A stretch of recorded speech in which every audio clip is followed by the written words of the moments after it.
नमस्कार दोस्तों, स्वागत है आपका हमारे चैनल पर एजुकेशन फॉर नॉलेज में। आज के वीडियो में देखेंगे प्रैक्टिस सेट नंबर 17-1। आपको बता दें ये सारे पीवाईक्यू क्वेश्चन है प्रीवियस ईयर है, जो कि बीपीएससी और बीएसएससी के अलग अलग एग्जामों में पूछे गए हैं।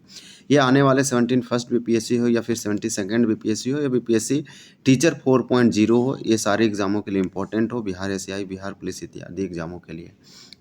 यहाँ पे टोटल 100 प्रैक्टिस सेट है। एक प्रैक्टिस सेट में टोटल 20 प्रश्न है। इस प्रकार से हम लोग एक साथ कलेक्शन करेंगे 2000 प्रश्नों का, यानी 2000 सारे पीवाईक्यू करेंगे। आने वाले एग्जामों के लिए इंपॉर्टेंट है।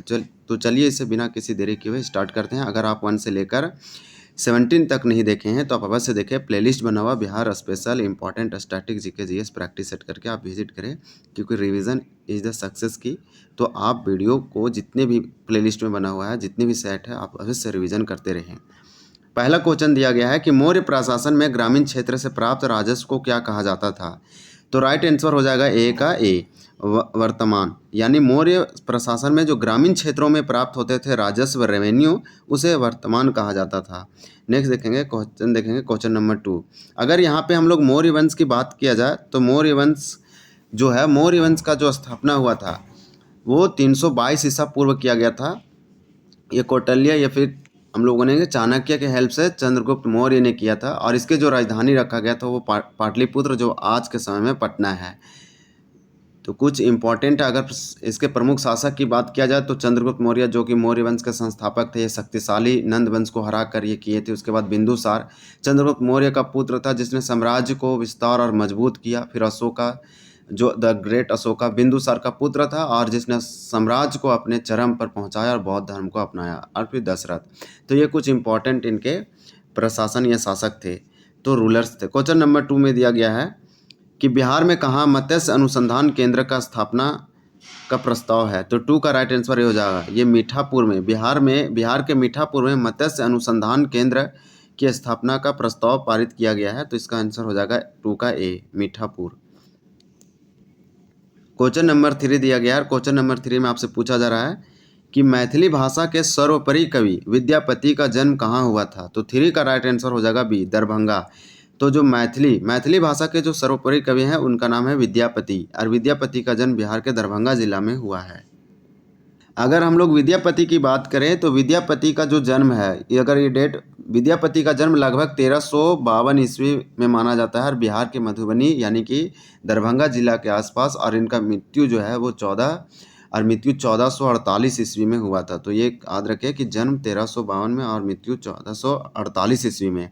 इसी प्रकार से अगर हम लोग देखें कि इनके द्वारा कौन कौन से उपाधियां इनको दिया गया है, तो विद्यापति को हम लोग मैथिली कोकिल या मैथिल कोकिल और अभिनव जयदे और कवि शिखर आदि नामों से जानते हैं। अगर इनकी प्रमुख रचना की बात करें तो कीर्तिलता, कीर्ति पताका, ये सब कुछ इनके द्वारा लिखा गया प्रमुख कृतियाँ हैं। क्वेश्चन नंबर देखेंगे 4, और 4 में दिया गया महावीर को किस जगह पर ज्ञान की प्राप्ति हुई थी।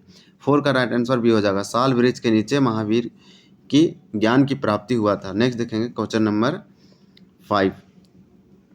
मेगस्थनीज ने अपनी पुस्तक इंडिका में पाटलिपुत्र को क्या कहा है। तो 5 का राइट आंसर हो जाएगा सी, ये पाली ब्रोधा का है। यानी मेगस्थनीज ने जो बुक लिखे हैं, ग्रंथ लिखे हैं, उसका नाम है इंडिका। ये मेगस्थनीज चंद्रगुप्त मौर्य के काल में आए थे और उनके दरबार में रहते थे। चंद्रगुप्त मौर्य वंश का एक शक्तिशाली राजा था, जिसने मौर्य वंश की स्थापना किया था। सेल्यूकस के द्वारा भेजा गया एक राजदूत था मेगस्थनीज, और इनके द्वारा लिखा गया जो बुक ग्रंथ वो इंडिका है, और ये पाटलिपुत्र को पालीब्रोधा का है। तो ये इंपॉर्टेंट हो जाएगा। नेक्स्ट देखेंगे क्वेश्चन नंबर 6। मौर्य काल में स्वतंत्र रूप से वैश्यावृत्ति करने वाली स्त्रियां क्या कहलाती थी। तो वैश्यावृत्ति कहलाने वाली स्त्रियों को क्या कहा जाता है। तो इसका आंसर भी हो जाएगा रूपा जीवा। यानी कि मौर्य काल में एकदम स्वतंत्र, फ्रीडम जो थे और वैश्य करने वाली ऐसे महिलाओं को, स्त्रियों को रूपा जीवी कहा जाता था। नेक्स्ट देखेंगे क्वेश्चन नंबर 7। मजरूल हक का जन्म कब और कहाँ हुआ था। तो मजरूल हक का जन्म 1866 ईस्वी में मनेर में हुआ था। तो राइट आंसर हो जाएगा 7 का डी, यानी मजरूल हक का आपसे जन्म पूछा था तो 1866 में, और ये मनेर में हुआ था। क्वेश्चन नंबर 8 है, मनेर स्थित किस सूफी संत के मकबरे को छोटी दरगाह भी कहा जाता है। तो मनेर में है सूफी संत मकबरे को छोटी दरगाह भी कहा जाता है। तो यहाँ पे राइट आंसर 8 का तो हो जाएगा ए, मखदूम शाह दौलत। तो मखदूम शाह दौलत यहाँ पे मनेर में, और इसे हम लोग मकबरे, यानी इस मकबरे को छोटी दरगाह के नाम से भी जानते हैं।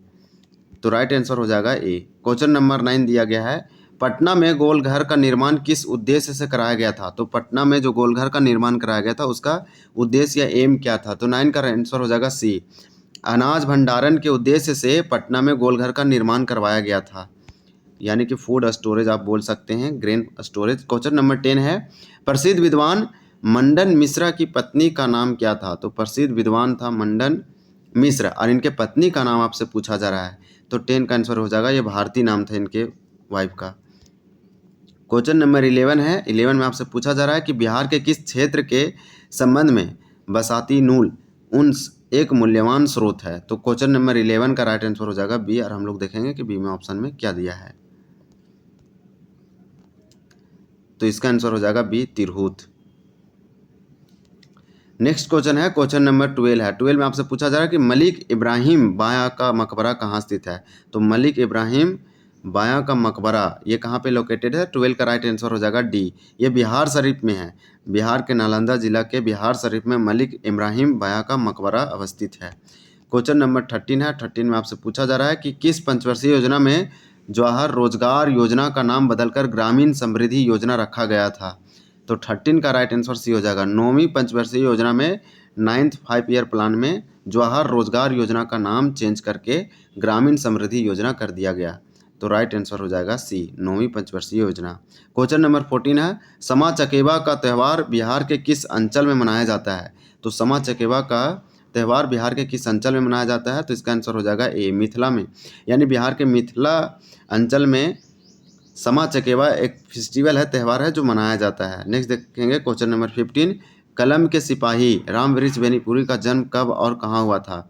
यानी रामवृक्ष बेनीपुरी को कलम का सिपाही भी कहा जाता है, हालांकि कलम का सिपाही प्रेमचंद को हम लोग बोलते हैं, और जादूगर कलम का जादूगर।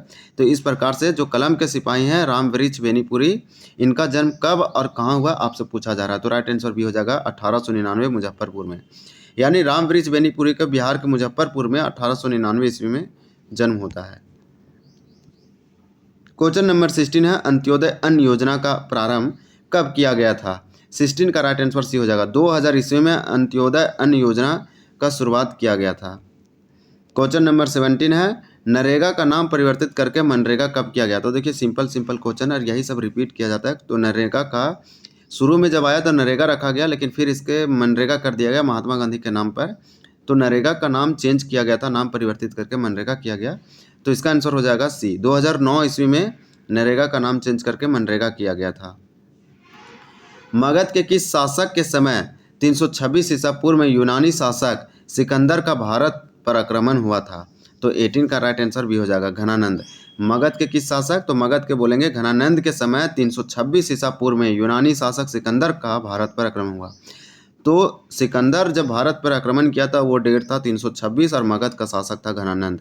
ये कुछ इंपॉर्टेंट फैक्ट है। क्वेश्चन नंबर 19, कोसी नदी का मूल नाम क्या है? तो कोसी नदी का मूल नाम है कौशिकी।